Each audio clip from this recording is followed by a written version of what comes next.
For that update from the United Nations, we'll speak to Ibraham AlQatabi. He's a U.S.-based Yemeni political analyst joining us from West Hartford. That's in Connecticut in the States. So the report talks about different actors funding different actors, in fact, for their own political gain. So no clean hands whatsoever in this war in Yemen. It also says the Saudi Arabia-led coalition strategic air campaign continues to have little operation or tactical impact on the ground. Is that a fair assessment?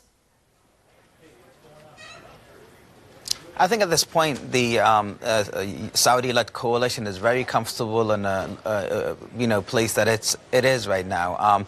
They maintain and they control the southern part of the country.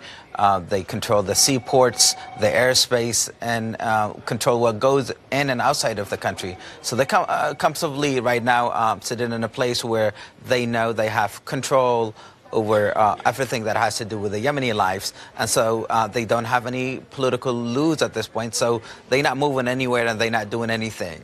There is no war currently in Yemen. And as you go back to what's happening in the south, they undermine the legitimate government authorities. They fund in militias and groups, as you know, in the capital city in the south, Aden.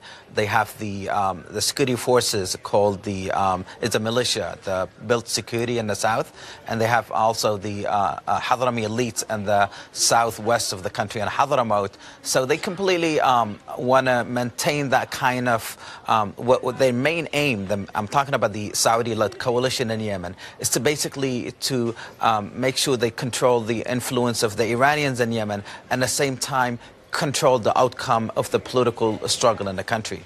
So they have that kind of aim, and they completely achieving it by not declaring more war toward the Houthi and the Salih militias in the north. So they're in a very comfortable position at this point, and this is exactly what's happening. So they're not gaining anything, and I don't think they have the political will to help the Yemeni government liberate the entire country. What about the political will of other countries? What about political will of other countries? I mean, there have been numerous allegations against the United States, for example, and the United Kingdom, because they're arming countries like Saudi Arabia who are involved in this war in Yemen. So this just begs the question, is there the political will on all sides to try and find an end to this war?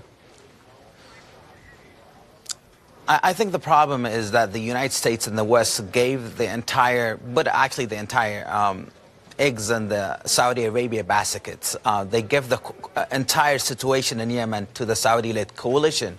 And as you know, Yemen is supposed to be a democratic country, and they're giving it to a country that actually don't believe in democracy, don't believe in human rights.